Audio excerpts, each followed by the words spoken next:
तो नेक्स्ट जो है हम सेकंड लॉ ऑफ थर्मोडायनेमिक्स पढ़ेंगे। Basically second law of thermodynamics के अंदर एक चीज समझी जाती है, वो है स्पॉन्टेनियस प्रोसेस। तो सेकंड लॉ आया क्यों? पहले तो फर्स्ट लॉ में क्या कमी थी? फर्स्ट लॉ क्या कहता था? लिमिटेशन क्या है फर्स्ट लॉ का?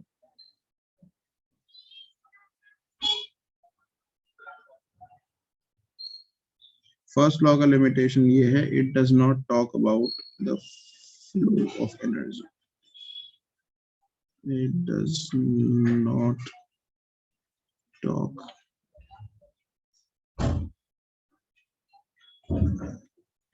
about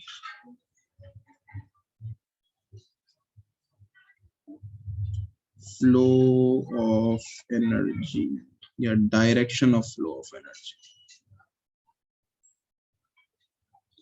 कैसे होगा ये समझाता हूँ। फ्लो ऑफ एनर्जी और feasibility of a process।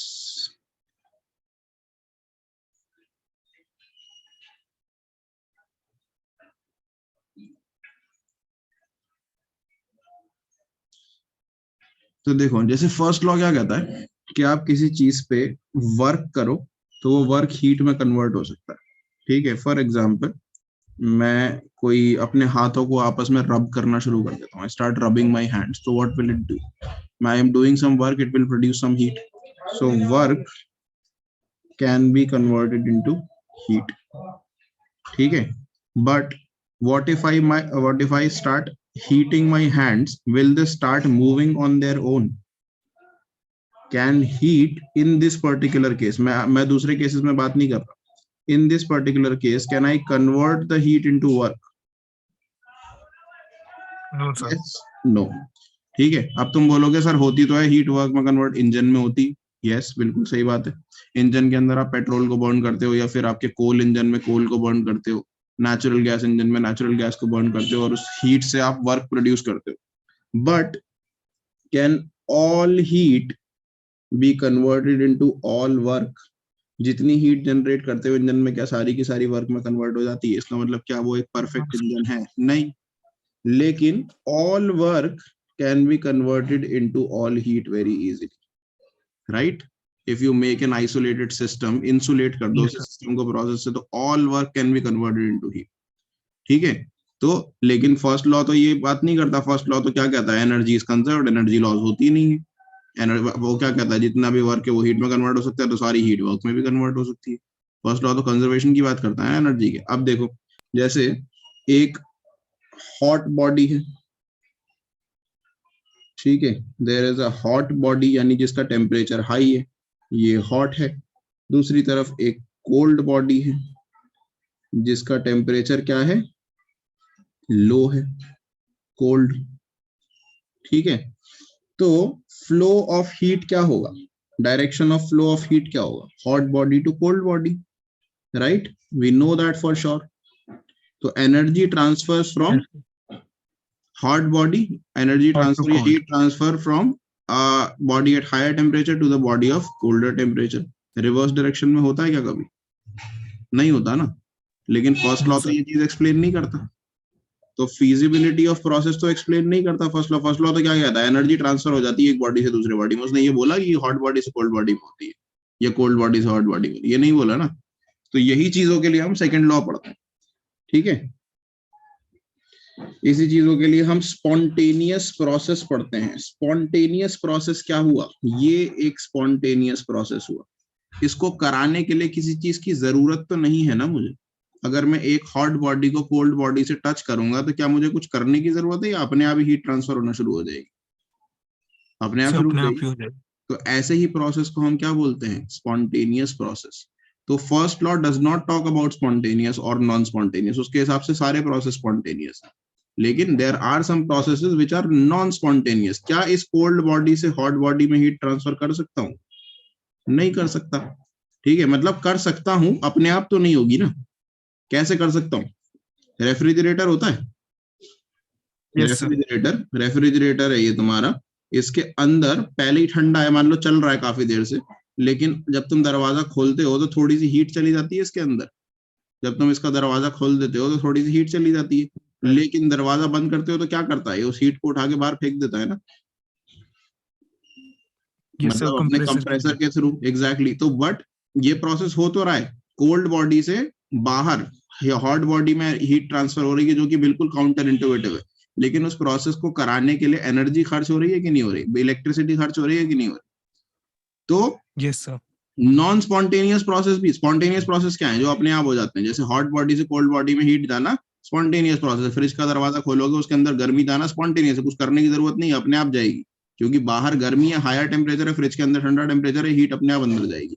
लेकिन अगर तुम्हें फ्रिज को बंद करने के बाद जो काम हो रहा है, जो उल्टा काम हो रहा है, वो उसके लिए क्या चाहिए, एनर्जी चाहिए, उसके लिए बिजली लगेगी। ये थोड़ी होगा फ्रिज को खाली बंद कर दोगे तो अपने आप ही बिना बिजली के फ्रिज ठंडा होना शुरू हो जाएगा, राइट। तो यस। स्पॉन्टेनियस प्रोसेस क्या होते हैं, ऐसे processes which has a tendency to occur. Spontaneous processes क्या है, a process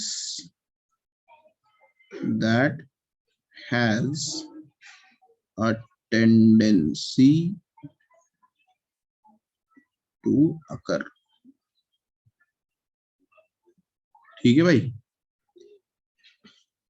tendency to yes. Occur on its own, अपने आप भी हो सकता है, या फिर बाय प्रॉपर इनिशिएशन, ये भी बताऊंगा अभी कैसे होता है।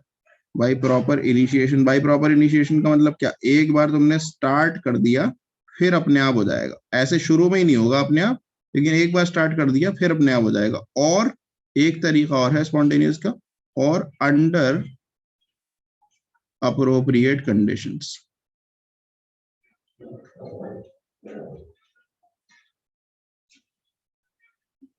तीनों चीजें बताता हूं। कुछ प्रोसेस हैं जो अपने आप ही हो जाएंगे, जैसे कि flow of heat from hot body to cold body, या from high temperature to low temperature, ज्यादा अप्रोप्रिएट हो, टेम्परेचर टू लो टेम्परेचर। कुछ करने की जरूरत नहीं है, अपने आप होता है, ठीक है, पहला। दूसरा, फ्लो ऑफ या diffusion of gases from high pressure to low pressure, ये भी अपने आप होता है। अगर एक कोने में गैस का हाई प्रेशर है तो अपने आप धीरे धीरे करके फैल जाएगी बाकी एरिया में, ठीक है। तो इसके लिए भी कुछ करने की जरूरत नहीं होती, ये भी क्या होता है, अपने आप, ठीक है।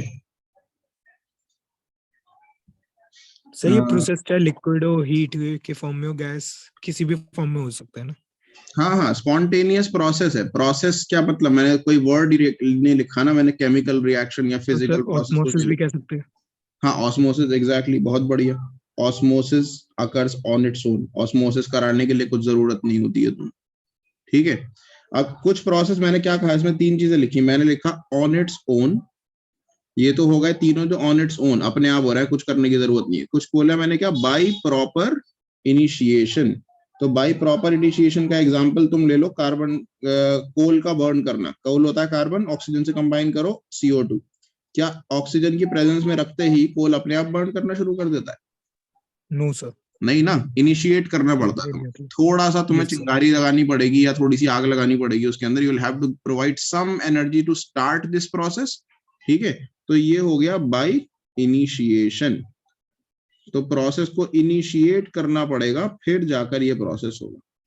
दूसरा, तुम वाटर अगर बनाना चाहते हो, हाइड्रोजन और ऑक्सीजन डालो तो वाटर बनाएगा वो, लेकिन इसके लिए भी आपको थोड़ा सा इलेक्ट्रिक स्पार्क देना पड़ता है शुरू में, तब जाके ये प्रोसेस स्टार्ट हो। तो वाटर तो आयन से बनेगा ना, H+OH। नहीं, वो हाइड्रोजन ऑक्सीजन से भी ऐसे ही बनता है, आयन से कैसे बने? आयंस बन जाते हैं इलेक्ट्रिक स्पार्क देने से, यही तो फायदा होता है कि आयंस बन जाते हैं, ओके सर। ठीक है। तो ये दोनों प्रोसेसेस क्या हो गए, जो बाय प्रॉपर इनिशिएशन हो रहे हैं, ठीक है। फिर एक हो गया, मैंने तीसरी चीज लिखी है अंडर अप्रोप्रिएट कंडीशन। तो अंडर अप्रोप्रिएट कंडीशन कुछ प्रोसेस स्पॉन्टेनियस है, जैसे आइस से वाटर बनना।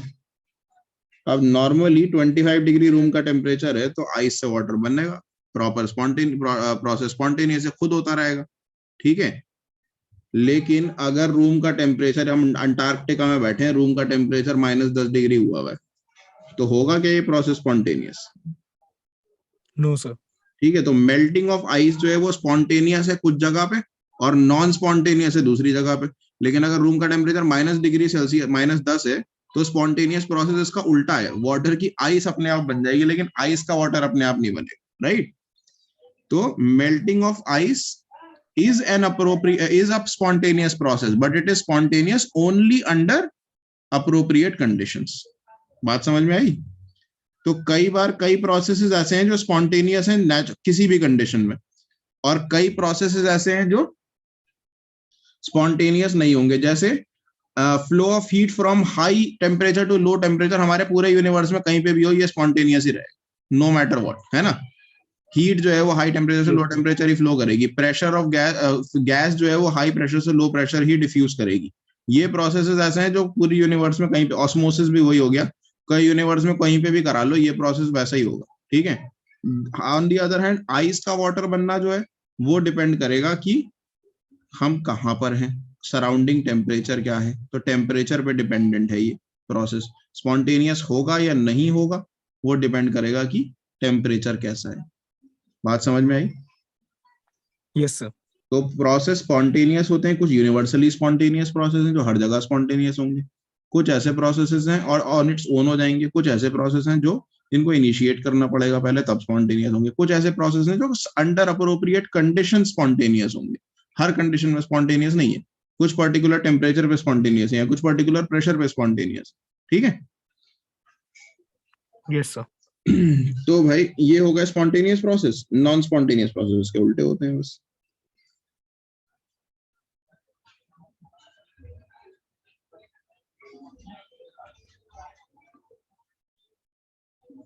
तो ऐसे प्रोसेस, the processes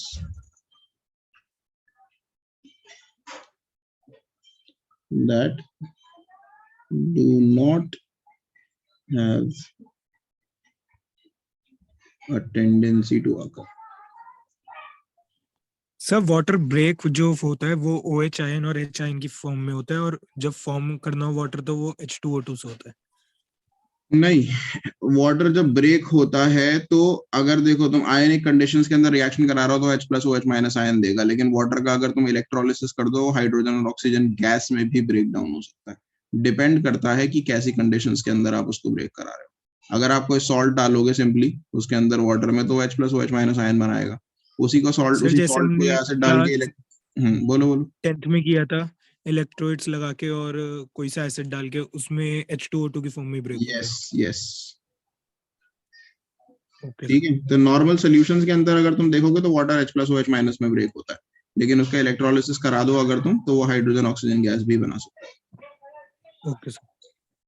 है अगर ऑन इट्स ओन और बाय प्रॉपर इनिशिएशन। तो कुछ भी करा लो, इनिशिएट कर दो तब भी ये प्रोसेस, तो कॉन्टिन्यूस एनर्जी चाहिए होगी, ठीक है।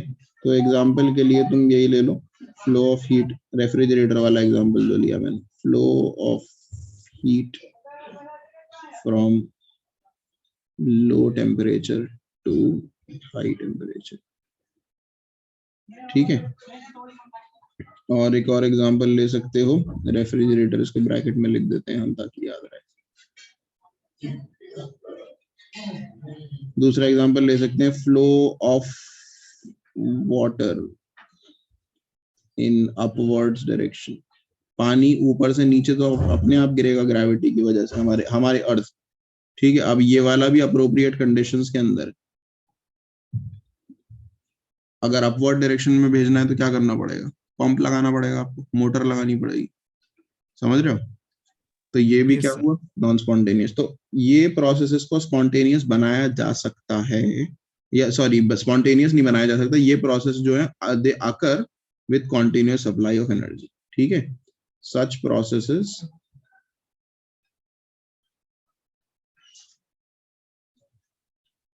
occur only by continuous supply of energy.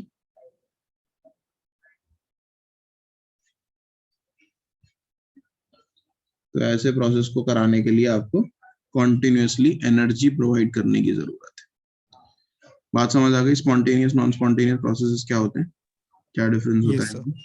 ठीक है, अब किसी प्रोसेस को जज करना है अगर मुझे कि वेदर इट इज स्पॉन्टेनियस और नॉन स्पॉन्टेनियस, तो वो कैसे पता लगाएंगे? How to identify a spontaneous process? Sir जैसे वो हमने वो पढ़ा ऐसे, था AgCl2 अंडर यूवी रेज ऑटोमेटिकली कन्वर्ट हो जाता है हाँ तो जो 10th वही बता रहा रिएक्शन हूँ, उसके लिए भी ना कई सारे प्रोसेसेस हैं। देखो, how to identify whether a process is spontaneous और not, this is not an easy process. ये हम देख के नहीं बता सकते सिंपली। कई किसी किसी केस में हम देख के भी बता सकते हैं कि जैसे हमें पता है कि भाई जो गैस है वो हाई प्रेशर से लो प्रेशर ही फ्लो करेगी, जो टेम्परेचर है वो हाई टेम्परेचर से लो टेम्परेचर, जो हीट है वो हाई टेम्परेचर से लो टेम्परेचर ही जाएगी। तो those are very obvious, but if can we tell a chemical reaction whether it is spontaneous or not just by looking at it? Obviously it's not possible. तो हमने उसके लिए तरीके device करे, हमने 3 तरीके से कोशिश करी बताने की कि प्रोसेस स्पॉन्टेनियस है कि नहीं है। ठीक है, इन्हीं तीनों तरीकों को मैं आगे डिस्कस करूंगा। पहला हम यूज करेंगे enthalpy, enthalpy change actually, enthalpy change यानी डेल्टा एच को यूज करेंगे भाई to identify whether a process spontaneous. ये हम पढ़ चुके हैं एंथैल्पी चेंज क्या होता है, कैसे यूज करेंगे वो मैं बताऊंगा। दूसरा हम यूज करेंगे एंट्रोपी चेंज को, एंट्रोपी क्या होता है ये पढ़ेंगे आगे हम। तो एंट्रोपी चेंज, एंट्रोपी को एस से रिप्रेजेंट करते हैं तो डेल्टा एस का इस्तेमाल करेंगे। और तीसरी चीज जो हम यूज करेंगे फाइनल, जो एक्चुअली हमें बताने में हेल्प करेगी, वो है गिब्स फ्री एनर्जी। ये भी हम आगे पढ़ेंगे। तो गिब्स फ्री एनर्जी को सिर्फ गिब्स एनर्जी या सिर्फ फ्री एनर्जी भी बोला जा सकता है, इसको डेल्टा जी से रिप्रेजेंट करते हैं। ठीक है, तो एंथैल्पी और एंट्रोपी जो है वो आधा आधा बताते हैं कि प्रोसेस स्पॉन्टेनियस होगा नहीं होगा। Gibbs free energy actually confirm करती है, क्योंकि गिब्स फ्री एनर्जी के अंदर एंट्रोपी एंथैल्पी दोनों इंक्लूडेड होते हैं। और Gibbs free sir energy directly Gibbs actual नहीं यूज कर सकते। नहीं करेंगे डायरेक्टली, लेकिन गिब्स फ्री एनर्जी समझने के लिए पहले आपको एंथैल्पी एंट्रोपी दोनों समझना जरूरी है, कि गिब्स फ्री एनर्जी कैलकुलेट ही नहीं हो सकती इन दोनों के बिना। ठीक है, तो एक्चुअल में Yes, sir. Gibbs free energy is the final, gives the final verdict sort of कि whether a process will be spontaneous or not. Enthalpy और एंट्रोपी को देख के we can say कि maybe it is spontaneous, maybe it's not, but Gibbs free energy will confirm whether the process is spontaneous or not. ठीक है, तो ये मैं आगे की क्लास में कराऊंगा।